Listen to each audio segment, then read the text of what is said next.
வணக்கம். Welcome to கதை திரட்டு audio books.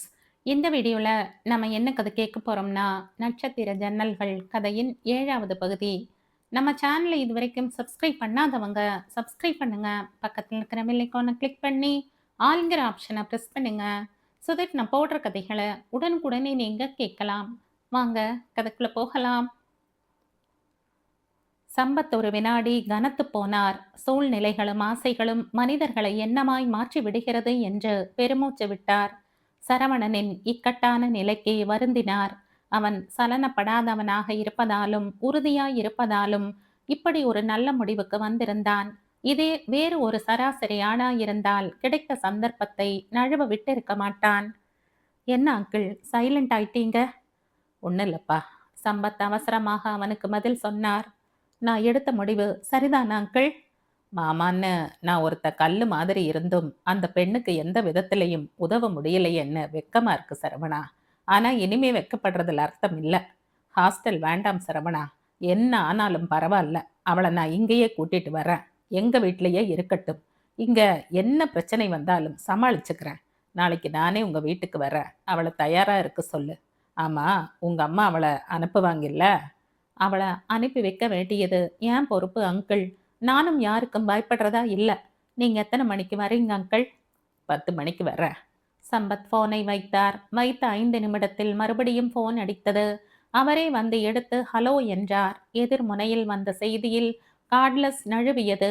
உடல் தள்ளாட சோஃபாவில் சரிந்து அமர்ந்தார். டைனிங் டேபிளில் எல்லாவற்றையும் எடுத்து வைத்து கொண்டிருந்த சாரதா பதறி போய் கிட்டே வந்தாள். என்னாச்சுங்க? ஆகாஷ்க்கு ஆக்சிடென்ட் ஆயிடுச்சுன்னு ஃபோனில் தகவல் வந்திருக்கு. கடவுளே, எங்கேயாம், எப்படியாம், யார் சொன்னாங்க? கிளம்பு, சங்கீதா இங்க. அடுத்த 5வது நிமிடம் அவர்கள் மூவரும் கிளம்பினார்கள். நல்ல காலம். அருகில் இருந்த தனியார் மருத்துவமனையில் சேர்க்கப்பட்டிருந்தான் ஆகாஷ்.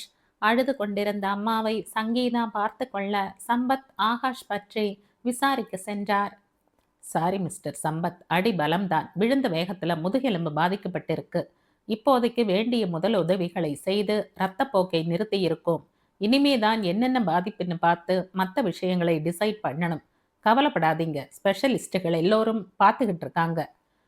உயிருக்கு உயிருக்கு எந்த ஆபத்தும் இல்லை. மூளையும் இதயமும் நல்லாவே இருக்கு, பார்ப்போம். டாக்டர் எமர்ஜென்சிக்குள் நுழைய சம்பத் கவலையோடு திரும்பி வந்தார். என்னப்பா சொல்றாங்க? உயிருக்கு ஆபத்து இல்லைன்றாங்க. மற்றபடி எதுவும் சரியா சொல்ல மாட்டேங்கிறாங்க. டாக்டர்ஸ் பார்த்துக்கிட்டு இருக்காங்களாம். பரிசோதனைக்கு அப்புறம் சொல்றேன்னுட்டு போயிட்டார். எல்லாம் உங்களால தான். அந்த பொண்ணை வீட்டை விட்டு விரட்டாம இருந்திருந்தா என் பிள்ளைக்கு இந்த நிலை வந்திருக்குமா? யாரு இவா? எதையும் முடிச்சு போடுற நீ? உன் பிள்ளை என்ன 24 மணி நேரமும் வீட்டுக்குள்ளேயா இருக்கான்? இன்னைக்கு அவளை கொண்டு விட போனப்போ இந்த விபத்து நடந்ததால பழி எனக்கா? அப்பா ப்ளீஸ், நம்ம சண்டையை அப்புறம் வச்சுக்கலாம். முதல்ல அண்ணா எப்படி இருக்கான்னு வேற யார்கிட்டையாவது கேட்டுட்டு வாங்க. சங்கீதா கண்ணீரோடு அவரை சமாதானப்படுத்தி அனுப்பினாள். அவர் போனதும் அம்மாவை எரிச்சலோடு பார்த்தாள். எப்ப என்ன பேசுறதுன்னு உனக்கு விவஸ்தையே இல்லாம போச்சுமா. அப்பாக்கு என்ன ஆசையா ஆகாஷ்க்கு ஆக்சிடென்ட் ஆகணும்னு? இல்ல அடிபட போறதுன்னு அவருக்கு ஜோசியம் தெரியுமா? அவனுக்கு ஆபத்து வரணும்னு விதி இருந்தா வீட்லயே இருந்தாலும் வரும். சும்மா எதையாவது பேசி மத்தவங்க மனசை புண்படுத்துறத முதல்ல நிறுத்து. மனசில் இருந்த துயரத்தால் சங்கீதா கடிந்து கொண்டதை பெருசாக எடுத்துக்கொள்ளவில்லை சாரதா. சங்கீதா அப்பா சென்ற திசையில் நடந்தாள். ஐசியூவில் கிழித்து போட்ட துணி மாதிரி கிடந்தான் ஆகாஷ். நினைவு வருவதும் போவதுமாக இருந்தது. முதுகு தண்டில் உடனடியாக ஒரு ஆப்ரேஷன் பண்ணணும். நாளை காலையில் 9 மணிக்கு ஆப்ரேஷன். உடனடியாக இந்த பணத்தை கட்டிடுங்க. டாக்டர் போய்விட்டார். உன் பிள்ளை ஆப்ரேஷனுக்கு பணம் கட்டணும். பணம் நீ தருவியா இல்லை அந்த சுஜிதா கிட்ட போய் கேட்கணுமா? அப்பா ஒரு நிமிஷம். இன்ஸ்பெக்டர் நம்ம காரை கொண்டு வந்து விட்டுட்டு சாவியை கொடுத்துட்டு போனார். கார்ல நம்ம கஜானா சாவி இருக்கு. அவன் அண்ணா கிட்ட கணக்கையும் சாவியையும் ஒப்படைச்சுட்டாள்னு தோணுது. நல்ல காலம்தான். அந்த சாவி எங்கிட்ட கொடு சங்கீதா. இன்னும் கொஞ்ச நாளைக்கு அது எங்கிட்டயே இருக்கட்டும். அப்பா சாவியை வாங்கி கொண்டு காரில் ஏறி சென்றவர் 1 மணி நேரத்தில் பணத்தோடு வந்தார். யாராவது ஒருத்தர் இருந்தால் போதும் என்று டாக்டர் சொல்ல சாரதாவை அங்கு விட்டுவிட்டு சம்பத்தும் சங்கீதாவும் கிளம்பினார்கள். எனக்கு என்னமோ பயமா இருக்குப்பா. ஆகாஷ் நல்லாயிடுவான் இல்ல? நல்லா ஆகணும். காரை விட்டு இறங்கி எங்கே போனான் அவன்? எப்பவும் கேர்ஃபுல்லா தானே இருப்பான். எப்படி நடந்திருக்கும் இந்த விபத்து? அவன் கண் விழிச்சு பேசினாத்தான் எல்லா விவரமும் தெரியும். சுஜிதாக்கு சொல்ல வேணாமா? காலையில சொல்லிக்கலாம். அவ இப்ப எங்க இருக்கான்னு யாருக்கு தெரியும்? காலையில காலேஜுக்கு ஃபோன் போட்டு தகவல் சொல்லு. அதுக்கு முன்னாடி அவளா எதுக்காவது பேசினா சொல்லு. ஆகாஷோட செல் உன்கிட்ட இருக்கட்டும். அநேகமா அவ பேசுவான்னு நெனைக்கிறேன். அப்புறம் இன்னொரு விஷயம், சங்கீதா, சரவணன் ஃபோன் பண்ணான். அங்க ஏதோ பிரச்சனையாம். சரண்யாவை ஹாஸ்டல்ல சேர்த்துட போறேன்னு சொன்னான். நான் வேண்டாம்னு சொல்லிட்டேன். அவளை இங்கேயே கூட்டிட்டு வந்துடுறேன்னு அவனுக்கு வாக்கு கொடுத்துட்டேன். அம்மா, இனிமே பயப்பட போறது இல்லம்மா. நாமெல்லாம் இருக்கும்போது அந்த பொண்ணு எதுக்காக அனாதையாட்டம் ஹாஸ்டல்ல தங்கணும்? யாரோ ஒரு சுஜிதா இந்த வீட்ல வந்து தங்கி நம்மளையே அதிகாரம் பண்ணலாம். என் தங்கை பொண்ணு வரக்கூடாதா என்ன? ஒருத்தி இங்க வந்து இருக்கிறதுனால இந்த வீடு ஒன்றும் முழுகிடாது. நான் காலையில் ஆஸ்பத்திரிக்கு போறேன். சரவணன் கிட்ட நான் அங்க வர்றதா சொல்லி இருந்தேன். நீ போய் ஆகாஷ்க்கு நடந்த விபத்தை சொல்லி அவசர உதவிக்கு சரண்யாவை கூட்டிட்டு போக வந்ததா சொல்லி அவளை அழைச்சிக்கிட்டு வந்துடு. மிச்சத்தை அப்புறமா நான் பார்த்துக்கிறேன். சங்கீதா சரி என்று தலையாட்டினாள். இரவு முழுக்க தூங்காமலே கரைந்தது. மறுநாள் விடியற்காலையிலேயே சம்பத் கிளம்பி விட்டார். சற்று நேரத்தில் சங்கீதாவும் சரவணனின் வீட்டுக்கு கிளம்பினாள். அந்த வழியிலும் ஆகாஷ் அப்பாவை பார்த்து சிரித்தான்.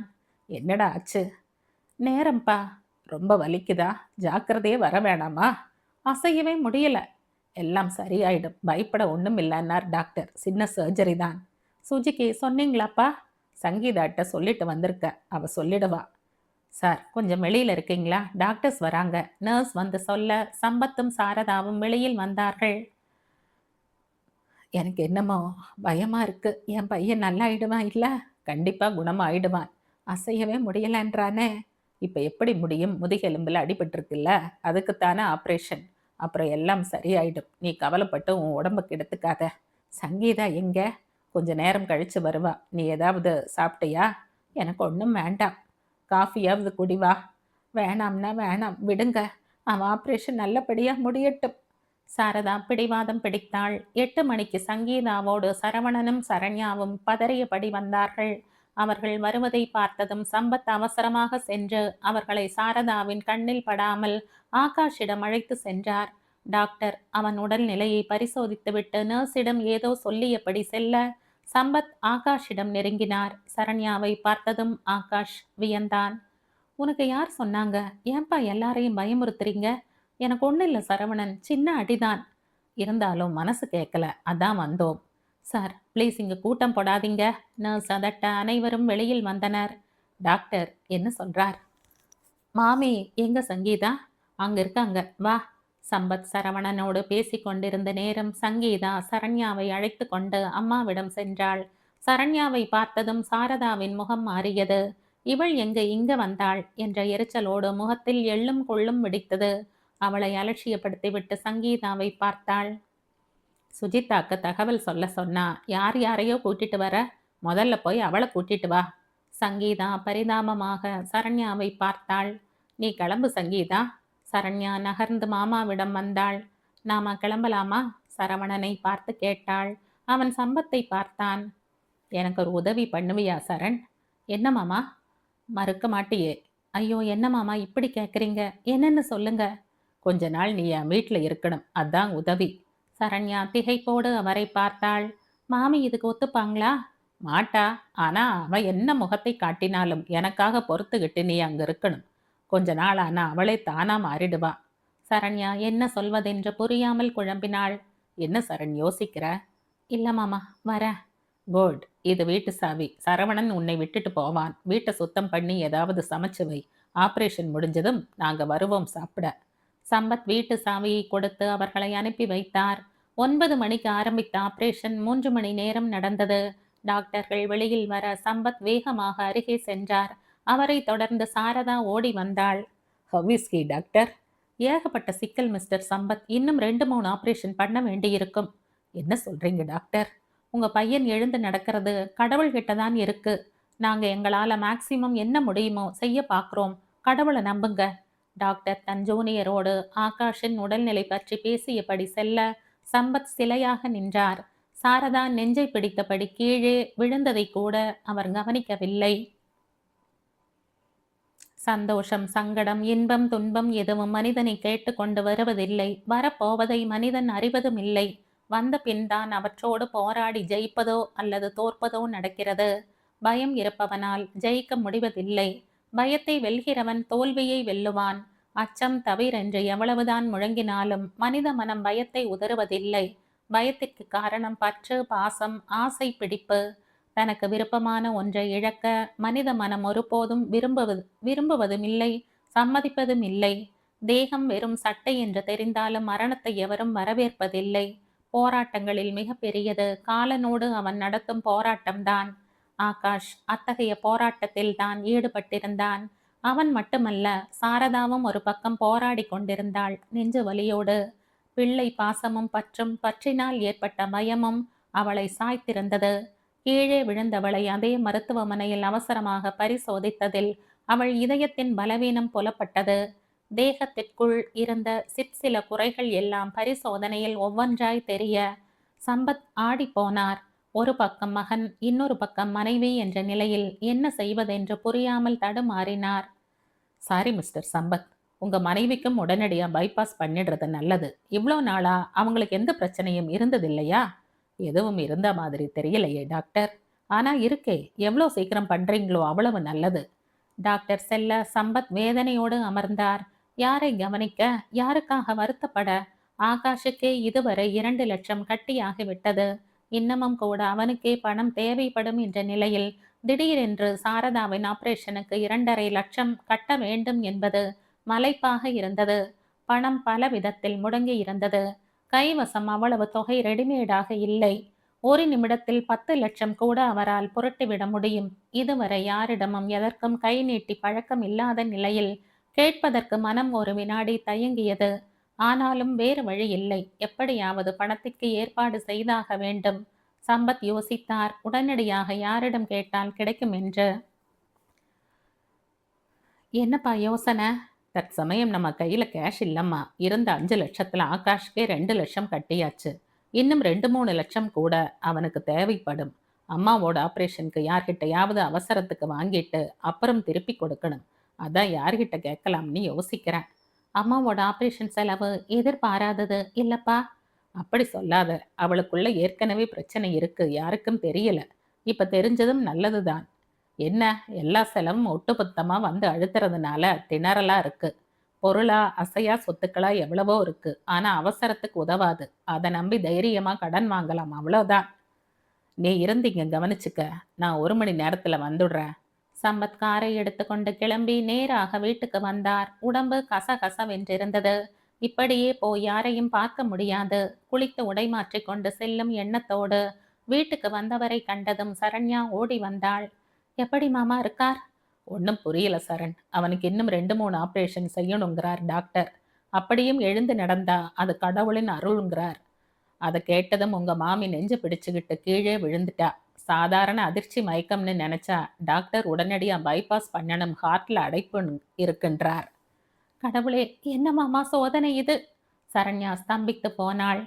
சோதனை தாமா, இல்லாட்டா எல்லா கஷ்டமும் ஒன்னா வருமா? கையில உடனடியா அவ்வளோ பணம் வேற இல்லை. இருந்ததெல்லாம் ஆகாஷ்க்கு கட்டியாச்சு. 10 நாள் முந்திதான் தங்கம் விலை குறைஞ்சதேன்னு சாரதா போய் சங்கீதா கல்யாணத்துக்கு வேணுங்கிற நகையெல்லாம் வாங்கி வச்சா. ஸோ இப்போதைக்கு பணமா கையில இல்லை. என்ன செய்ய போறீங்க மாமா? அதுக்காக விட்டுற முடியுமா? அவசரத்துக்கு 50 லட்சம் கூட தர்றதுக்கு ஆள் இருக்காங்க. ஜஸ்ட் ஒரு 3 லட்சம் கிடைக்காதா என்ன? நான் குளிச்சுட்டு கொஞ்சம் வெளியில போயிட்டு வரேன். சூடா ஒரு காஃபி ரெடி பண்ணி வைமா. அவர் குளிக்க போனார். 10 நிமிடத்தில் குளித்து உடை மாற்றி கீழே வந்தார். பணம் எப்ப கட்டணும்? நாளைக்கு காலையில கட்டினா போதும். இப்பவே சொன்னாதான் கிடைக்கும். சம்பத் காஃபியை உறிஞ்சினார். சரண்யா உள்ளே சென்றவள் 5 நிமிடம் கழித்து அவரிடம் வந்து எதையோ நீட்டினாள். என்னம்மா இது? செக், 3 லட்சத்துக்கான செக். யார் கொடுத்தா? அப்பா கொடுத்து அனுப்பியிருக்காருன்னு வச்சுக்கோங்களேன். சம்பத் அவளை வியப்போடு பார்த்தார். அவன் சாவுக்கு கிடைச்ச நஷ்ட ஈடா சரண்? ஆ, 2 லட்சம் நஷ்ட ஈடு. 1 லட்சம் அவருக்காக கலெக்ஷன் பண்ணி நல்லவங்க சிலர் கொடுத்தது. மொத்தம் 3 லட்சம் 2 மாசம் முந்திதான் கிடைச்சது. சத்யாக்கு கூட தெரியாது. நியாயமா அவளுக்கு பாதி சேரணும். ஆனா சரவணன் வேண்டவே வேண்டாம்னு சொல்லி என் வாயை கட்டி போட்டுட்டார். இந்த பணம் உன் கல்யாணத்துக்குத்தான் உபயோகப்படணும்னு கண்டிப்பா சொல்லி என் பேர்லயே போட்டுட்டார். இப்படி ஒரு அவசரத்துக்கு உபயோகப்படாத பணம் வேற எதுக்கு? யார்கிட்டையும் நீங்க கை நீட்டவே கூடாது. காலையில இந்த பணத்தை வாங்கி கட்டிடுங்க. யாருக்கும் இந்த விஷயம் தெரிய வேண்டாம். சம்பத் கண் கலங்க அவளை பார்த்தார். கடனா கொடுத்தா வாங்கிக்கிற, இல்லாட்டா வேண்டாம். அதெல்லாம் அப்புறம் பார்த்துக்கலாம். முதல்ல பணத்தை கட்டுங்க. அவங்க 2 பேரும் நல்லபடியா வீடு திரும்பட்டும். உங்க பணம் ஓடியா போயிட போறது? சரண்யா காலி டம்ளரை வாங்கி கொண்டு போனாள். சம்பத் சங்கீதாவின் கைவசம் இருந்த ஆகாஷின் செல் நம்பரை தொடர்பு கொண்டு சங்கீதாவோடு பேசினார். அம்மா எப்படி இருக்கா? ரொம்ப அழறாப்பா. என்னால வேற தண்ட செலவான்னு புலம்புறா. டாக்டர் திட்டுறார். பணம் கிடைச்சதாப்பா? கிடைச்சதுமா. யார்ப்பா கொடுத்தது? சம்பத் சரண்யாவை பார்க்க அவள் யாருக்கும் தெரிய வேண்டாமே என்று கைகூப்பி கெஞ்சினாள். கஷ்டத்தை கொடுக்கிற கடவுள் யாராவது நல்லவங்க மூலமா ஏதாவது ஒரு கதவை திறந்து விடுவான். அப்படி ஒரு நல்ல ஆத்மாதான் அவசரத்துக்கு உதவி செய்தது. டாக்டர் வேற ஏதாவது சொன்னாரா? ஆகாஷ் எப்படி இருக்கான்? அண்ணா ரொம்ப அப்செட் ஆகி இருக்கான். இன்னும் 2-3 ஆபரேஷன் பண்ணி ஆகணும்னு டாக்டர் சொன்னதுல மிரண்டு போயிருக்கான். நீங்க சீக்கிரம் வாங்களேன். சுஜிதாவை பிடிக்க முடிஞ்சதா? காலேஜுக்கு ஃபோன் பண்ணி தகவல் சொன்னேன். இன்னும் வரல. தகவல் கிடைச்சதா கிடைக்கலையானே தெரியல. அவங்கள பத்தி வேற கேட்டுக்கிட்டே இருக்கான். அப்பா, அவங்களுக்கு 100 ஆயுசு. இப்பதான் ஆட்டோல வந்து இறங்குறாங்க. நான் அப்புறம் பேசுறேன். சரி, இன்னும் அரை மணியில நான் அங்க வர்றேன். சம்பத் சரண்யாவின் வற்புறுத்தலுக்காக ஒரு பிடி தயிர் சாதம் மட்டும் சாப்பிட்டு விட்டு கிளம்பினார். அவர் ஆஸ்பத்திரிக்கு வந்தபோது ஆகாஷின் அருகில் பேய் அறைந்தாற் போல நின்றிருந்தாள் சுஜிதா. பயப்பட ஒண்ணும் இல்லைன்னார் டாக்டர். இன்னும் 2-3 மாசத்துல he will be all right. Sampath அவளுக்கு தைரியம் சொல்ல சுஜிதா அதை சட்டை செய்யாதது போல அவனுக்கு அருகில் அமர்ந்தாள். நீ வந்ததே எனக்கு அசுர பலம் சுஜி. ப்ளீஸ் நீ இங்கேயே இரேன். ஏண்டா, அவ காலேஜுக்கு போக வேண்டாமா? நாங்கெல்லாம் தான் இருக்கமே. அவ முடிஞ்சப்ப எல்லாம் வருவா. உங்க ஆன்ட்டிய பாத்தியா சுஜிதா? இல்ல. வா, உன்னை பார்த்தா சந்தோஷப்படுவா. சம்பத் அவளை அழைத்து கொண்டு சாரதாவிடம் வந்தார். சுஜிதாவை பார்த்ததும் சாரதாவின் முகம் மலர்ந்தது.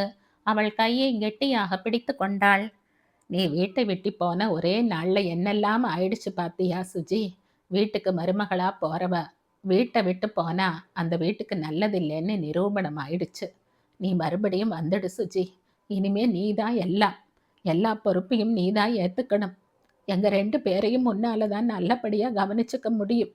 அவனை எழுந்து நடக்க வைக்க வேண்டியது இனி உன் பொறுப்பு. சாரதா பேசிக்கொண்டே போக சுஜிதா எந்தவித பதிலும் சொல்லாது சலனமின்றி நின்றிருந்தாள். என்ன சுஜி, வந்துடுவில்ல? காலேஜில் இப்ப ரொம்ப டைட்டா இருக்கு ஆன்ட்டி. ப்ராஜெக்ட் ஒர்க் மென்னிய பிடிக்குது. முடிஞ்சப்பெல்லாம் நான் வந்து பார்க்கறேன். கவலைப்படாதீங்க. பட்டும் படாமலும் சொல்லிவிட்டு வெளியில் வந்தாள். டாக்டர் என்ன சொல்றார்? சம்பத்திடம் கேட்டாள். சம்பத் கூறினார். ஓகே, நான் போயிட்டு அப்புறம் வர்றேன். சுஜிதா கிளம்பி விட்டாள். ஆகாஷுக்கு இப்படி ஒரு விபத்து ஏற்படும் என்று அவள் எதிர்பார்க்கவில்லை. மறுபடியும் அந்த வீட்டுக்கு போக ஒரு சந்தர்ப்பம் ஏற்பட்டிருக்கிறது. ஆனால் போக முடியுமா தன்னால்? யோசித்தாள் அவள். இதுவரை அங்கே இருந்ததில் எந்த பிரச்சனையும் இல்லை. வேளா வேளைக்கு சாப்பாடு, சௌகரியமான இருப்பிடம், சாரதாவின் தனி உபசரிப்பு, அவள் கொடுத்த உரிமைகள் என்று ஒரு ராணி மாதிரி இருந்த நிலை வேறு. அதே நிலை இனி இருக்குமா என்பது சந்தேகம்தான். முதுகில் அடிபட்டு நடமாட இயலாத நிலையில் ஆகாஷ் பைபாஸ் அறுவை சிகிச்சை பெற்று மிக மிக கவனமாக பார்த்து கொள்ளப்பட வேண்டிய சாரதா என்று இரு நோயாளிகளையும் மாறி மாறி பார்த்து கொள்ள தன்னால் இயலுமா? கோடீஸ்வர குடும்பத்தில் பிறந்து ராஜ வாழ்வு வாழ்ந்தவள் அவள். யாருக்கும் சிசுரூஷைகள் செய்து பழக்கமில்லை. செருப்பெடுத்து போடக்கூட அங்கே ஆட்கள் உண்டு. ஆகாஷை பிடித்துவிட்ட காரணத்தால் தன் வீட்டை விட சௌகரியங்கள் குறைந்த அந்த வீட்டில் அவள் இருந்தாள். அதற்காக அந்த வீட்டில் நர்ஸ் உத்தியோகம் எல்லாம் பார்க்க முடியுமா என்ன? காதலித்து விட்ட காரணத்திற்காக கஷ்டப்பட அவள் தயாராக இல்லை. பொறுப்புகளை சுமக்கிறேன் பேர்வழி என்று வேலைகளில் அழுந்தி போய்விடக்கூடாது. ஏதாவது காரணம் சொல்லி தள்ளியே இருப்பதுதான் நல்லது. வீட்டை விட்டு வந்ததும் ஒரு விதத்தில் நல்லதாக போயிற்று.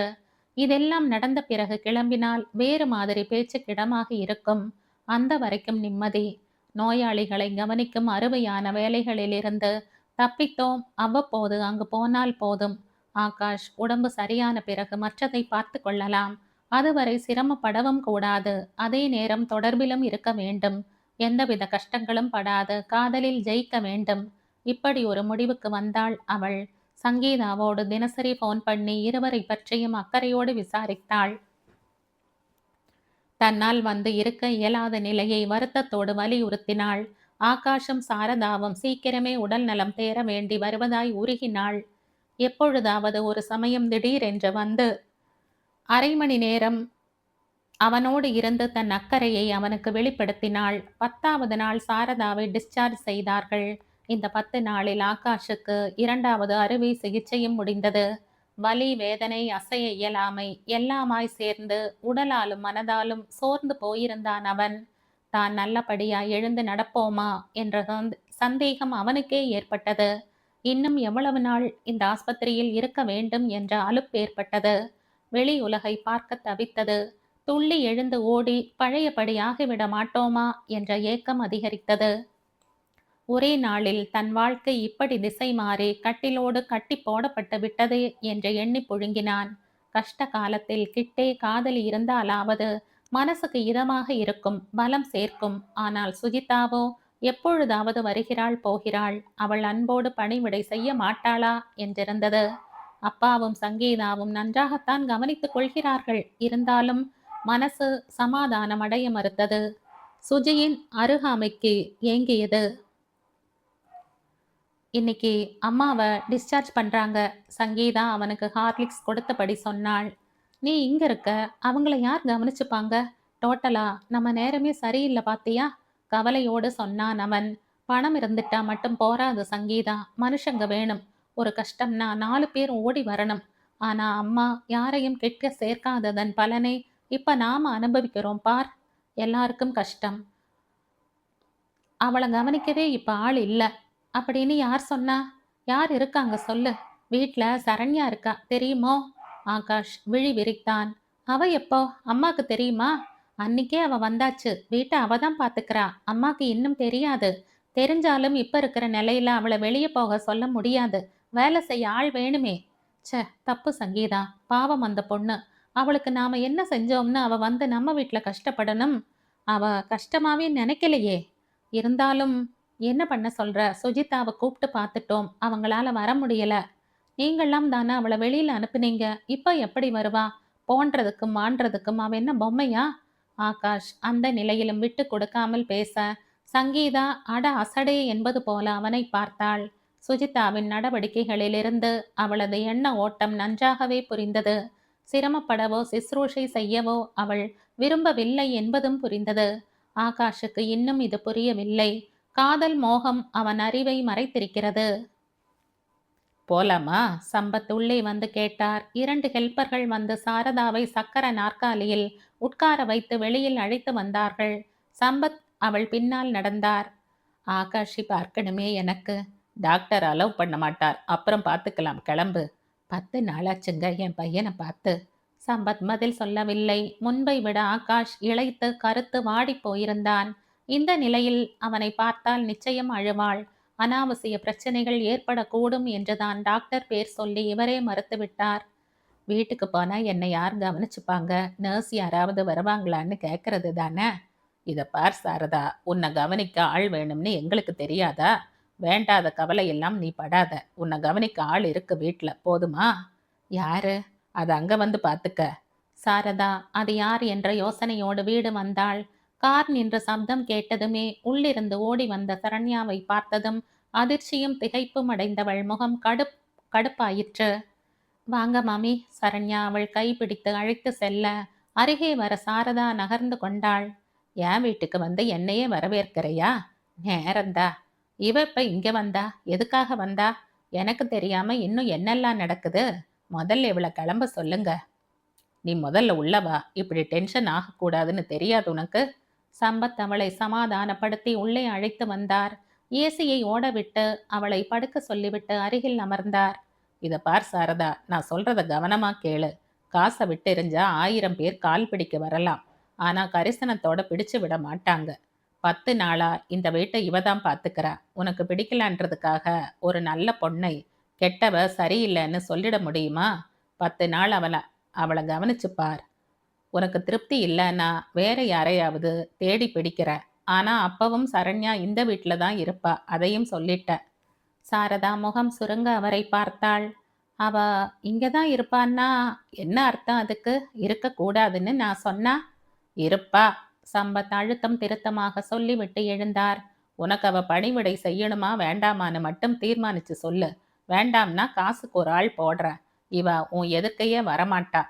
உங்க நோக்கம் என்னன்னு எனக்கு புரியல. அவ இப்போ எங்க இருக்க வேண்டிய அவசியம் என்ன? இத்தனை நாள் அவ எங்க இருந்தாளோ அங்கேயே இருக்க வேண்டியது தானே? நம்ம வீட்டு நிலையை உத்தேசிச்சு நான் தான் அவளை இங்கு கூட்டிட்டு வந்த சாரதா. இப்ப நானே எப்படி வேண்டாம் போயிடுன்னு சொல்ல முடியும்? என் கௌரவத்தை பார்க்க வேண்டாமா? தயவு செஞ்சு இந்த விஷயத்தை பெருசு பண்ணாத. அந்த பொண்ணு ஒருத்தி இருக்கிறதால நாம் ஒன்றும் குறைஞ்சிட மாட்டோம். சம்பத் வெளியில் வந்தார். தேகத்தில் பழைய தெம்பு இல்லாததாலும் படுக்கையில் இருக்க வேண்டிய நிலையிலும் சாரதாவால் அவரை எதிர்க்க முடியவில்லை. அவள் இருக்கும்போது காசுக்கு வேறு ஆள் போடுவானேன், இவளே செய்யட்டுமே என்று தோன்றியது.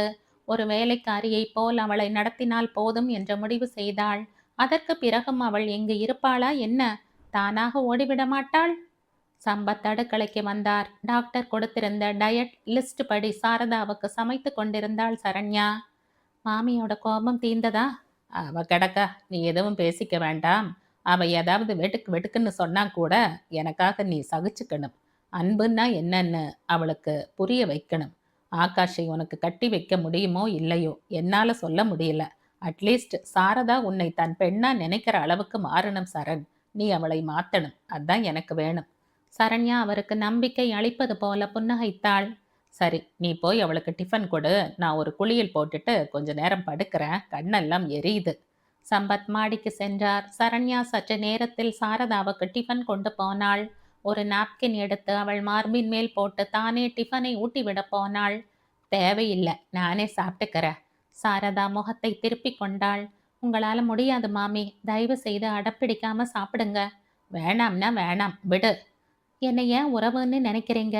வேலைக்கு வந்திருக்கிறதா நினச்சிக்கிட்டு சாப்பிடுங்க. டாக்டர் உங்களை ஸ்ட்ரெயின் பண்ணக்கூடாதுன்னு சொல்லியிருக்கார். சரண்யா வற்புறுத்தி தானே ஊட்டிவிட வேறு வழியின்றி வாய் திறந்தாள். பூ மாதிரி 2 இட்லிகள் உள்ளே சென்றன. போரும். சரண்யா வாய் துடைத்து குடிக்க நீர் கொடுத்துவிட்டு காலி பிளேட்டோடு வெளியில் வந்தாள். ஆரம்பத்தில் எரிச்சல் பட்டாலும் போக போக அவளுடைய கவனிப்பிலும் உபசரணையிலும் குளிர்ந்து போகாவிட்டாலும் மௌனமாய் ஏற்றுக்கொள்ள ஆரம்பித்தாள். உடம்பு சரியானதும் இவளை வெளியே அனுப்பிவிட்டுத்தான் மறுவேலை என்ற எண்ணம் உள்ளுக்குள் இருந்தது. அடுத்த ஒரு வாரத்தில் ஆகாஷுக்கு 3வது அறுவை சிகிச்சையும் நடந்தது. எனினும் எந்த முன்னேற்றமும் ஏற்பட்டால் போல் தெரியவில்லை. இதுக்கு மேல எதுவும் இல்லை மிஸ்டர் சம்பத். உங்க பையனோட நம்பிக்கையும் உங்க எல்லோரோட அனுசரணையும் இருந்தா நாளாக நாளாக அவர் எழுந்து நடக்க ஆரம்பிக்கலாம். பிசியோதெரப்பி ரொம்ப முக்கியம். அவருடைய தன்னம்பிக்கை தான் அவரை தூக்கி நிறுத்தணும். இன்னும் ஒரு வாரத்துல நீங்க அவரை வீட்டுக்கு கூட்டிட்டு போயிடலாம். மெதுவாதான் பிக்கப் ஆகும். நம்பிக்கை முக்கியம். டாக்டர் கை குலுக்கிவிட்டு செல்ல சம்பத் செயல் இழந்து நின்றார். ஆகாஷ் எழுந்து நடப்பானா? மனசு பயம் கொண்டது. என் ஒரே பிள்ளையை இப்படி படுக்க போட்டு விட்டாயே தெய்வமே, நியாயமா இது? சங்கீதா சோர்ந்து நின்றிருந்தவரை ஆறுதலாக தொட்டாள். நீங்களே இப்படி ஃபங்க் ஆயிட்டா எப்படிப்பா? நாம யாருக்கும் எந்த கெடுதலும் செய்யல. நிச்சயம் ஆகாஷ் சீக்கிரமே பழையபடி ஆயிடுவான் பாருங்க. பெண்ணின் தைரியத்தில் சம்பத் பெருமூச்சு விட்டார். இதுவரையே ஏகப்பட்ட லட்சங்கள் கரைந்திருந்தது. ஒரே நேரத்தில் வீட்டில் இருவருக்கும் பெரிய அளவுக்கு அறுவை சிகிச்சை என்றால் சும்மாவா? பணக்காரர்களாயிருந்தாலும் மூச்சு திணறும். சங்கீதாவின் கல்யாண செலவு, பைபாஸ் ஆபரேஷன், ஆகாஷின் ஆபரேஷன்கள் தவிர இருவரது உடல்நிலை என்ற ஒரே நேரத்தில் பலவித பாரங்கள் அழுத்தியதில் சம்பத் சோர்ந்து போனார். பிரவீனுக்கு சொல்லலையாப்பா? சங்கீதா கேட்டாள். இல்லம்மா, மாத்தி மாத்தி ஒரே டென்ஷன். தப்பா நினைச்சுக்க போறாங்கப்பா. சம்பத் அவளை புன்னகையோடு பார்த்தார். உனக்கு பிரவீனை பார்க்கணும். புரியுதுமா, சொல்லிடுறேன், சரியா? சி போங்கப்பா. சங்கீதா அழகாக வெட்கப்பட்டாள். பாவம்மா நீ. ஒரு மாசமா என்டர்டெயின்மெண்ட்டும் இல்லாம ஆஸ்பத்திரியே கதின்னு இருக்க. உன் படிப்பு காலேஜ் எதையுமே கவனிக்கல. பரிதாபமா இருக்கு உன்னை பார்த்தா. இங்க எல்லாரும் ரொம்ப ஃப்ரெண்ட் ஆயிட்டாங்க. டாக்டர்ஸ்ல இருந்து பேஷண்ட்ஸ் வரை டைம் போனதே தெரியல. பிரவீனோட செல் நம்பர் ஞாபகம் இருக்கா உனக்கு? சங்கீதா கடகடவென்று சொல்ல சம்பத் விஷமமாய் சிரித்தபடி அவளிடமிருந்த செல்லை வாங்கி அவன் எண்களை அழுத்தினார். How are you Praveen? Fine uncle. நீங்க எப்படி இருக்கீங்க? என்னாச்சு? ஒரு மாசமா ஒரு ஃபோன் கூட வரல. நானும் ரொம்ப பிஸியா இருந்துட்டேன், சாரி. ஆகாஷுக்கு ஆக்சிடென்ட் ஆயிடுச்சு பிரவீன். மை காட், எப்படி? உனக்கு டைம் இருந்தா நேர்ல வாயேன், விவரமா சொல்றேன். சம்பத் ஆஸ்பத்திரி பெயர் சொன்னார். ஷூர் அங்கிள், உடனே வர்றேன். ஓ ஆள் வரானாம். பெண்ணை பார்த்து கண்ணடித்தார். அடுத்த 1 மணி நேரத்தில் அவசரமாக வந்து இறங்கினான் பிரவீன். விவரங்களை சம்பத் சொல்ல சொல்ல மிகவும் அதிர்ச்சியும் வேதனையும் அடைந்தான். அடுத்தடுத்து இப்படி கஷ்டம் வருமா வியந்தான். ஆகாஷை பார்த்து தைரியம் சொன்னான். எனக்கு தெரிஞ்ச எல்லா ஸ்பெஷலிஸ்டையும் நாம கன்சல்ட் பண்ணுவோம். கவலைப்படாதீங்க அங்கிள். சீக்கிரமே அவர் எழுந்து நடப்பார் பாருங்க. வெளியில் வந்து அவரிடம் சொன்னான். ஆன்ட்டி எப்படி இருக்காங்க? பரவாயில்ல. அவங்க படுக்கையில் அவதிப்படுறாங்க. நாங்க நடமாடிக்கிட்ட அவதிப்படுறோம். 1 மாசமா இந்த பொண்ணு இங்கேயே இருக்கா. Is it? ஒரு சேஞ்சுக்கு என்னோட கொஞ்சம் வெளியில அனுப்புங்களேன். போறியாம்மா? எதுக்குப்பா?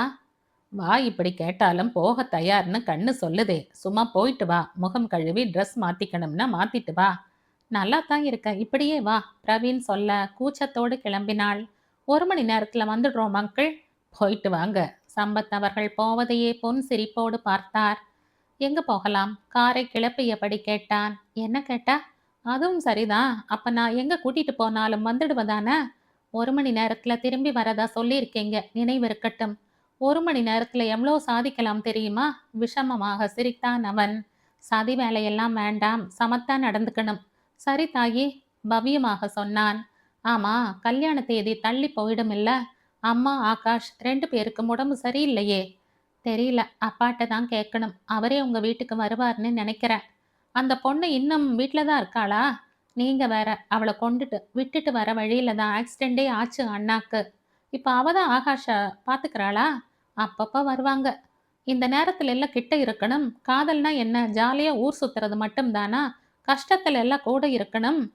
இது உங்களுக்கு தெரியுது, அண்ணாக்கு தெரியலையே. இன்னமும் அவன் நாம ஜபம்தான். அவளை விடு.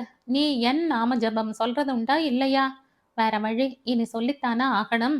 அவ்வளோ எல்லாம் அழுத்துக்க வேணாம்மா. ஆனா அழுக்கல, அது ஒண்ணுதான் ஆறுதலா இருக்கு. சங்கீதா மெல்லிய குரலில் சொல்ல பிரவீன் நெகிழ்வோடு அவளை பார்த்தான். இடது கரத்தால் அவள் கரத்தை இறுக பற்றி வாய் அருகில் கொண்டு சென்று மணிக்கட்டில் மென்மையாய் இதழ் பதித்தான். சற்று நேரம் இருவரும் எதுவும் பேசவில்லை. அப்பா இப்ப ரொம்ப பண நெருக்கடியில இருக்கார் பிரவீன். அநேகமா கல்யாணம் தள்ளி போகும். சற்று பொறுத்து சொன்னாள். எனக்கு ஆடம்பரம் வேணாம் சங்கீதா. உங்க வீட்லயே அமைதியா எளிமையா நம்ம கல்யாணம் நடந்தா ரொம்ப சந்தோஷப்படுவேன். உங்க அப்பாவை எந்த விதத்திலையும் நாங்க சிரமப்படுத்த மாட்டோம். தேங்க்ஸ். இப்படி சொல்ற மனசு யாருக்கு வரும்? வெறும் தேங்க்ஸ் மட்டும்தானா? பின்ன பதிலுக்கு என் கையில நீயும் ஒரு முத்தம் கொடுத்தா குறைஞ்சா போயிடுவ?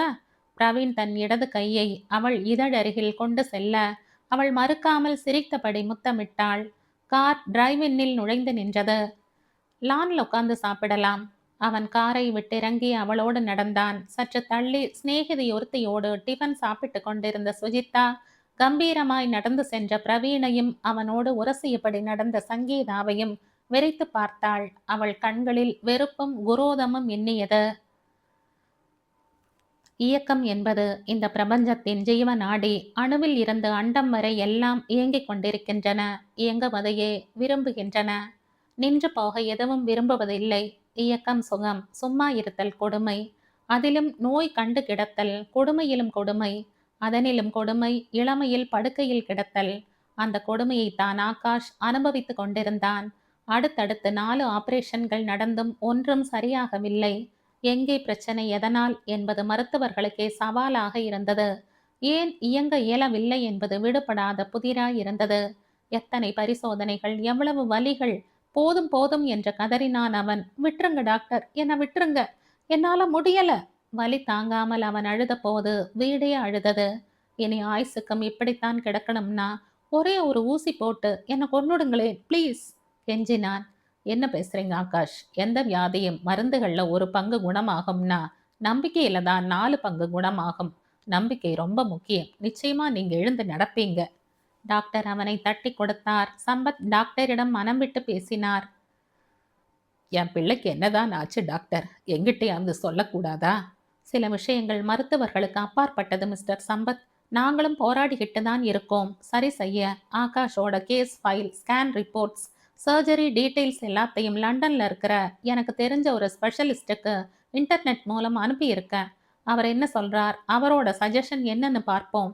பட் நான் சொன்ன மாதிரி நம்பிக்கை தான் மிக சிறந்த மருந்து. டாக்டர் கிளம்பினார். சம்பத் சோர்வோடு உள்ளே வந்தார். ஒரு பக்கம் மனைவி, மற்றொரு பக்கம் மகன் என்ற இருவரும் படுக்கையில் ஏராளமான பணம் தண்ணீராய் செலவழிகிறது என்று இந்த பிரச்சனை தீரும் என்று தெரியவில்லை. பழையபடி எப்போது ஆகப் போகிறது இந்த வீடு? பெருமூச்சு விட்டார் அவர். சரண்யா ஆகாஷுக்கு ஹார்லிக்ஸும் பிரெட் துண்டுகளும் எடுத்து கொண்டு வந்தாள். டாக்டர் என்ன சொன்னார் மாமா? வழக்கமா சொல்றது தான் சொல்றார். சம்பத் அழுத்து கொண்டார். எல்லாம் சரியாயிடும் மாமா. உனக்குத்தான் சரியான வேலை இல்ல சரண். இங்க வந்து இந்த ஒரு மாசத்துல இழைச்சு போயிட்டியம்மா. நல்லா இருந்தப்போ எல்லாம் உன்னை கூப்பிட்டு நல்லா வச்சுக்க முடியல. இப்ப வேலைக்காரிக்கு பதிலா கூட்டிட்டு வந்தாப்புல இருக்கு. மனசுக்கு ரொம்ப உறுத்தலா இருக்குமா. இப்ப வந்துதான் எனக்கு சந்தோஷமா இருக்கு. அனாவசியமா குழப்பிக்காதீங்க. சரண்யா ஆகாஷின் அறைக்கு சென்றாள். புத்தகம் படித்து கொண்டிருந்த ஆகாஷ் அவளை பார்த்ததும் புத்தகத்தை மூடி வைத்தான். சுஜிதாவோட பேசுனியா சரண்? 4 தரம் ட்ரை பண்ண. எப்ப கேட்டாலும் இல்லைன்றாங்க. நான் வேணா நேராவே போய் பார்த்து கூட்டிட்டு வரவா ஆகாஷ்? ஒருவேளை ஊருக்கு எங்கேயாவது போயிட்டாளோ? இல்லாட்டா வராம இருக்க மாட்டாளே. நீ இன்னொரு முறை நம்பர் போட்டு கொடு, நானே பேசி பார்க்குறேன். இதை குடிங்க, போட்டு தரேன். ஹார்லிக்ஸை அவன் கையில் கொடுத்துவிட்டு கார்ட்லெஸ்ஸில் சுஜிதாவின் நம்பரை அழுத்தினாள். Hello, Nisha here. Miss Nisha, I am Akash. Sujitha இல்லையா? How you mister Akash? உங்களை வந்து பார்க்கணும்னு நினச்சேன். டைமே கிடைக்கல. அடுத்த வாரம் வரேன். பரவாயில்ல, சுஜி இல்லை? குளிச்சிட்ருக்கா. வந்ததும் உங்களை கூப்பிட்டு சொல்லட்டுமா? ப்ளீஸ், கண்டிப்பாக கூப்பிட சொல்லுங்க. கார்ட்லெஸ்ஸை சரண்யாவிடம் கொடுத்தான். 10 நிமிஷத்தில் கால் வரும். அதுக்குள்ள இந்த பிரெட்டையும் சாப்பிட்டுடலாமே. அம்மா எப்படி இருக்காங்க? அவங்கள பார்த்து எவ்வளோ நாளாச்சு? அவங்களும் உங்களை பற்றி தான் கேட்டுக்கிட்டு இருக்காங்க. உங்களை பார்த்தா அவங்க ஃபங்க் ஆயிடுறாங்க. அது அவங்க ஹெல்த்துக்கு நல்லதில்லைன்னு தான் அவங்கள கொஞ்ச நாள் உங்களை பார்க்க வேணாம்னு சொல்லியிருக்கார் டாக்டர். எங்கள் வீட்டு மேலே யார் கண்பட்டது சரண்? கல் எறிஞ்சு தேன் கூடு மாதிரி இப்படி ஆயிடுச்சு. வாழ்க்கைனா எல்லாம் தான் இருக்கும் ஆகாஷ். சந்தோஷம் வந்தா தடுக்கிறோமா? வா வான்னு வரவேற்பு கொடுக்கிறோம். கஷ்டம்னா மட்டும் வராதேன்னு கதவு சாத்திட பார்க்குறோம். ஆனாலும் ரெண்டுமே மாறி மாறி வரத்தான் செய்யும். இது உங்களோட கஷ்ட காலம். இது நிச்சயம் மாறும். மறுபடியும் சந்தோஷம் வரும். அம்மா உங்ககிட்ட எப்படி நடந்துக்கிறாங்க? ஏன் நல்லா தான் பேசிக்கிட்டு இருக்காங்க? குதிரை பசி. ஆகாஷ் சிரித்தான். புரியலையே. வேற வழி இல்லை, பேசிட்டு இருக்காங்கன்னு சொல்கிறேன். அப்படியெல்லாம் இல்லை. ஃபோன் அடித்தது. எடுத்து அவனிடம் கொடுத்தாள். கூப்பிட்டீங்களா ஆகாஷ்? எதிர்முனையில் சுஜிதாவின் குரல் கேட்டதும் அவன் முகம் பிரசன்னமாயிற்று. அதற்கு மேல் அங்கிருப்பது அநாகரீகம் என்று சரண்யா காலி டம்ளரோடு வெளியில் வந்துவிட்டாள். என்ன சுஜி, என்னை மறந்துட்டியா? இந்த பக்கமே வரல நீ? அப்படியெல்லாம் இல்லை ஆகாஷ். எனக்கு எக்ஸாம்ஸ் நடந்துட்டு இருக்குல்ல. பெண்டு நிமிருது. நான் தூங்கி 10 நாளாச்சு. எக்ஸாம்ஸ் எப்போ முடியுது? இன்னும் 10 டேஸில் முடிஞ்சிடும். அதுக்கப்புறமாவது இந்த பக்கம் தரிசனம் தருவியா? ஷியோர். எப்படி இருக்கீங்க ஆகாஷ்? Any improvement? நீ கிட்டக்க இருந்தா நிச்சயம் இம்ப்ரூவ் ஆயிடுவேன். எல்லாத்தையும் மறந்துட்டு நீ மறுபடியும் இங்கேயே வந்து இருக்கணும் சுஜி. மரியாதை இருக்காது ஆகாஷ். இல்லை சுஜி, அதான் எல்லாத்தையும் மறந்துடுன்னு சொல்கிறேனே. இந்த வீட்டோட ராணி நீ. அம்மாவும் இப்போ படுக்கையில். நீ வந்தாத்தான் சரியாகும். மறுபடியும் நீ வந்து எல்லா பொறுப்பையும் ஏற்றுக்கணும் சுஜி. இது என்னோட ஆசை. என் விருப்பத்தை நீ மதிப்ப இல்லை. மதிப்பென்னா மறுபேச்சு பேசக்கூடாது. எக்ஸாம் முடிஞ்சது வந்துடணும். அவள் எதுவும் பேசவில்லை. டேக் கேர் என்று மட்டும் சொல்லிவிட்டு வைத்தாள். நிச்சயம் அவள் வந்து விடுவாள் என்ற நம்பிக்கையில் சந்தோஷமாக போனை வைத்தான் ஆகாஷ். ஒவ்வொரு வேலையாக முடித்தாள் சரண்யா. மாமிக்கு சாப்பாடு கொடுத்து விட்டாள். அதோடு 4 மணிக்கு ஹார்லிக்ஸ் கொடுத்தால் போதும். 2 மணிக்கு சங்கீதா வந்து விடுவாள். இவள் காலேஜுக்கு கிளம்ப வேண்டும். காலை பொறுப்பு இவளிடம் என்றால் மதியத்துக்கு மேல் சங்கீதா எல்லா வேலையும் பார்த்து கொண்டு விடுவாள். அதனால் இருவருக்கும் படிப்பு கெடாமல் நாட்கள் நகர்ந்தது. ஆகாஷிடம் அத்தை நன்றாகத்தான் பேசுகிறாள் என்று சொன்னாலே தவிர அது உண்மை இல்லை. எப்போது எழுந்து நடப்போம், எப்போது இவளை வீட்டை விட்டு துரத்தலாம் என்ற நினைப்பிலேயே இருந்தாள் சாரதா. இவள் முகத்தை பார்த்து கூட பேசுவதில்லை. அப்படியே பேசினாலும் ஏதாவது குத்தல் குதர்க்கமாகத்தான் வார்த்தைகள் வரும். எழுந்து வந்தாத்தானே தெரியும் வீட்டில் என்னென்ன இருக்கு, என்னென்ன போச்சுன்னு என்பாள் அடிக்கடி. சில நேரம் அந்த வார்த்தைகளின் உஷ்ணம் தாங்காமல் ஓடி விடலாமா என்று கூட தோன்றும். ஆனாலும் ஆகாஷுக்காகவும் மாமாவுக்காகவும் சகித்து கொள்ள பழகி கொண்டாள். இன்னும் கொஞ்ச நாள் ஆகாஷ் எழுந்து நடமாடி விட்டான் என்றால் எல்லாம் சரியாகிவிடும். சங்கீதாவுக்கு கல்யாணமாகி அவளும் போய் விடுவாள். சுஜிதா திரும்ப வந்து விடுவாள். அவர்களது திருமணமும் நடைபெறும். அதன் பிறகு இவள் உதவி யாருக்கும் தேவைப்பட போவது இல்லை. இவளும் யாருக்கும் பாரமாக இருக்க விரும்ப மாட்டாள். படிப்பும் முடிந்துவிடும். படித்த படிப்புக்கு எங்காவது ஒரு சாதாரண வேலையாவது நிச்சயம் கிடைக்கும். ஹாஸ்டலில் போய் இருந்து கொண்டு விடலாம். சரண்யா சமாதானப்படுத்திக் கொண்டு அத்தைக்கு சாப்பாடு எடுத்து வைத்து கொண்டு போனாள். நீ இங்க வந்து எவ்வளோ நாளாச்சு? சாரதா கேட்டாள். 1 மாசம். அந்த பீரோ திறந்து அதில் இருக்கிற பர்ஸ் எடுத்துக்கிட்டு வா. அவள் சொன்னபடி செய்தாள். சாரதா ஒரு 1500 ரூபாயை எடுத்து நீட்டினாள். எதுக்கு மாமி? உன் சம்பளம். பணம் இல்லாம வேணாமே. பணம் கொடுக்காட்டி நீ உரிமை கொண்டாட ஆரம்பிச்சிடுவ. அதெல்லாம் வேணாம். வேற யாராவதா இருந்தா 1000 தான் கொடுத்துருப்பேன். நீ தூரத்து உறவாச்சேன்னு கூட 500 போட்டு தரேன். அதோட 3 வேளை சாப்பாடு. சரண்யா மறுக்காத ரூபாயை வாங்கி கொண்டு அவளுக்கு சாப்பாடு போட்டுவிட்டு வெளியில் வந்தாள். 2 மணிக்கு சங்கீதா வந்து விட்டாள். சம்பத்தும் அப்போதுதான் கிளம்பினார். வா சரண், நான் உன்னை டிராப் பண்ணிட்டே போறேன். சரண்யா காரில் ஏறி அமர்ந்தாள். சற்று தூரம் வந்ததும் தன் கைப்பை திறந்து பணத்தை எடுத்து அவரிடம் நீட்டினாள். என்னம்மா அது?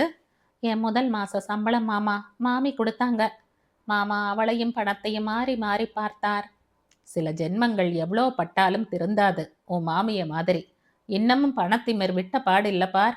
இன்னைக்கு பேங்க் பேலன்ஸ் எவ்வளோன்னு தெரிஞ்சிருந்தா உன் நல்ல மனசுக்கு விலை வச்சிருக்க மாட்டா. இந்த பணத்தை நான் என்ன செய்யட்டும் மாமா? அவன் முகத்திலேயே விட்டு எரிஞ்சிருக்கணும் நீ. என்னால் அது முடியாதுன்றதால தானே வாங்கிட்டேன். என்ன செய்ய போற நீயே சொல்ல. உங்ககிட்ட கொடுத்துடலாம்னு தான் வாங்கிண்ட. கொண்டா. மாமா பணத்தை வாங்கி பாக்கெட்டில் வைத்து கொண்டார். உன் மனசு கஷ்டப்படக்கூடாதுன்னு வாங்கிக்கிற. நீ கொடுத்த பணத்துக்கு இந்த பணம் வட்டிக்கு கூட காணாது. சம்பளம் கொடுக்குறாளாம் சம்பளம். போரும் மாமா, விட்டுருங்களேன். இன்னும் ஒரு 5-6 மாசம் சரண். எனக்கு வர வேண்டிய பணம் எல்லாம் கொஞ்சம் கொஞ்சமா வந்துடும். உன் படிப்பும் முடிச்சிடும். இனி நீ தனியா இருக்கிறது சரியில்லை. நல்ல ஒரு ஆளா பார்த்து உனக்கு கல்யாணம் பண்ணி கொடுத்துட்டேன்னா நீயும் நல்லா இருப்ப. எனக்கும் சமாதானம் ஆயிடும். போரும்மா, நீ பட்ட கஷ்டம் எல்லாம். இந்த வயசுக்கு உனக்கு இவ்வளோ கஷ்டம் தேவையில்லை. ஒரு நிமிஷம். சரண்யா குறுக்கிட்டாள். என்ன? பணத்தை திருப்பி கொடுக்கறது உங்க தன்மானம் சம்பந்தப்பட்ட விஷயம். நான் வேண்டாம்னு சொல்லல. ஆனா இந்த கல்யாண விவகாரத்தை விட்டுடுங்களேன். அப்படின்னா கடைசி வரைக்கும் இப்படியே இருந்துடலாம்னு எண்ணமா? எனக்கு நிறைய படிக்கணும் மாமா, நிறைய சாதிக்கணும். அதை தவிர வியாபார நோக்கம் இல்லாத நல்ல ஸ்கூல் ஒன்று ஆரம்பிக்கணும்னு ஒரு ஆசை இருக்கு. ஏழை குழந்தைகளுக்கு சுத்தம், சுகாதாரம், நல்ல இங்கிலீஷ், நல்ல தமிழ், நல்ல இலக்கியம் எல்லாம் கற்றுக் கொடுக்கணும். நம்பர் 1 ஸ்கூல்னு பேர் சொல்ல வைக்கணும். ஏழை குழந்தைகளும் டாட் பூட்டுன்னு இங்கிலீஷ் பேசணும். அதோட நல்ல தமிழும் பேசணும். சர்வீஸ் மைண்ட் உள்ள படித்தவங்க வந்து சம்பளம் இல்லாமல் பாடம் சொல்லி கொடுக்க தயாராக இருந்தா நிச்சயம் என் ஆசை நிறைவேறும். ரொம்ப நல்ல விஷயம். அப்படி ஒரு ஸ்கூல் நீ ஆரம்பிச்சா நானும் கூட வந்து என்னால் முடிஞ்ச சர்வீஸ் பண்ணுவேன். நீ சொல்றது கரெக்டு தான் சரண். பணக்காரங்களுக்குத்தான் எல்லாம்ங்கிற நிலை மாறணும். நல்ல கல்வி ஒருத்தனுக்கு எல்லாமே தேடி கொடுக்கும். அதனால கல்வியை நாம கொடுக்கறது உண்மையிலேயே நல்ல சர்வீஸ் தான். மாமா மனமாற பாராட்டினார். ஆமா, காலையில சுஜிதாக்கு ஃபோன் எல்லாம் பண்ணி கொடுத்த போல இருக்கு. என்ன சொல்றா அவ? தெரியல, நான் வெளியில வந்துட்டேன். என் பிள்ளை ஒரு மடையன். ஏன் அப்படி சொல்றீங்க? நீயே சொல்லு சரண். அந்த பெண் இங்க வருவான்னு நினைக்கிறியா நீ? ஏன் வராம என்ன? எனக்கு என்னமோ சந்தேகமாத்தான் இருக்கு. சரண்யா பதில் சொல்லவில்லை.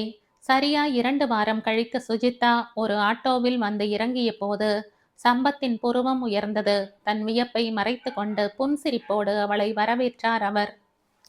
உள்ளே வந்தவள் முகம் ஆகாஷின் உடம்பை துடைத்துவிட்டு கொண்டிருந்த சரண்யாவை பார்த்ததும் சுருங்கியது. சரண்யா வெளியில் சென்றதும் சுஜிதா கதவை சாத்திவிட்டு வந்து ஆகாஷின் அருகில் அமர்ந்தாள். அவளை கண்டதில் அவன் முகம் மலர்ந்திருந்தது. யாரவ?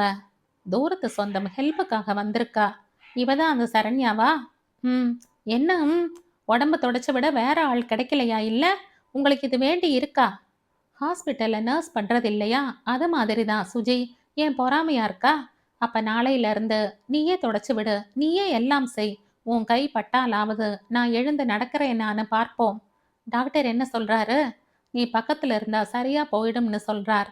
அந்த பவுடரை எடுத்து போட்டு விடேன் சுஜி. சுஜிதாவின் முகம் ஒரு மாதிரி ஆயிற்று. இதெல்லாம் எனக்கு பழக்கம் இல்லை ஆகாஷ். ஒரு மேல் சர்வன் போட்டுடுவோம். எனக்கு தெரிஞ்ச ஒரு பையன் இருக்கான், வர சொல்ற. ஒரு 1000 ரூபாய் கொடுத்தா போதும். உங்களுக்கு வேணுங்கிற எல்லா வேலையும் செய்வான். அம்மாட்ட தான் கேட்கணும். அவங்க சரின்னு சொன்னா வர சொல்லு. ஆமா, அம்மாவை பாத்தியா? பார்த்துட்டு வந்துடுறேன். சுஜிதா எழுந்து வெளியில் வந்தாள். சாரதாவின் அறைக்கு சென்றாள். இவளை பார்த்ததும் வாயெல்லாம் பல்லாக எழுந்து உட்கார்ந்தாள் சாரதா. எப்பா, எவ்வளோ நாளாச்சு சுஜி உன்னை பார்த்து. என்ன பரீட்சையா? ஆ, எப்படி இருக்குங்க ஆண்டி? என்னத்த சொல்ல சுஜி, மகாலட்சுமி மாதிரி இருந்த நீ இந்த வீட்டை விட்டு எப்போ வெளியில போனையோ அப்போ பிடிச்சது இந்த வீட்டுக்கு சனி. பாரேன் எவ்வளோ பெரிய கஷ்டம் வந்துடுச்சு. லட்ச லட்சமா பணம் போயாச்சு. இன்னும் ஆகாஷ் எழுந்து நடந்த பாடில்ல. இப்போ நீ வந்துட்டில்ல, இனி எல்லாம் சரியா போயிடும் பார். இனிமே எல்லா பொறுப்பும் மறுபடியும் உங்கிட்ட தான். இந்த சாவியை வாங்கிக்க சுஜி. நீ போனதும் கண்ட தரித்திரங்களும் தங்கர கூடாரம் ஆயிடுச்சு இந்த வீடு. அவ என்ன பிளான்ல உள்ள வந்திருக்கான்னு தெரியல. அவளுக்கு முதல்ல கல்தா கொடுத்து வெளியில் அனுப்ப வேண்டியது இனி உன் சாமர்த்தியம். கடைசி வரிகளை இரகசிய குரலில் சொல்லி நிறுத்தினாள். சற்று கழித்து கேட்டாள். ஆமா, நீ உன் துணிமணிகள் எல்லாம் கொண்டு வந்துட்டியா இல்லையா? மாடி ரூம் க்ளீன் பண்ணி வச்சிருக்கும். ஏதாவது சாப்பிட்டியா? டிஃபன் கொண்டு வர சொல்லவா? இல்லை வேணாம் ஆண்டி, நான் உடனே போகணும். என்னம்மா போணுங்கிற? அதில்ல ஆண்டி, அம்மா அப்பாவை பார்த்து 7-8 மாசமாச்சு. சித்தி பொண்ணுக்கு கல்யாணம் வேற. போகாட்டி நல்லா இருக்காது. வரேன்னு ப்ராமிஸ் வேற பண்ணிட்டேன். இன்னைக்கு நைட் ஃப்ளைட்டில் கிளம்புறேன். 1 மாசத்துல திரும்பி வந்துடுவேன். அப்புறம் இங்கே தானே வரப்போகிறேன். சாரதாவின் முகம் ஏமாற்றத்தில் வாடியது. இந்த கதையின் தொடர்ச்சியை அடுத்த பதிவில் கேட்கலாம். நன்றி.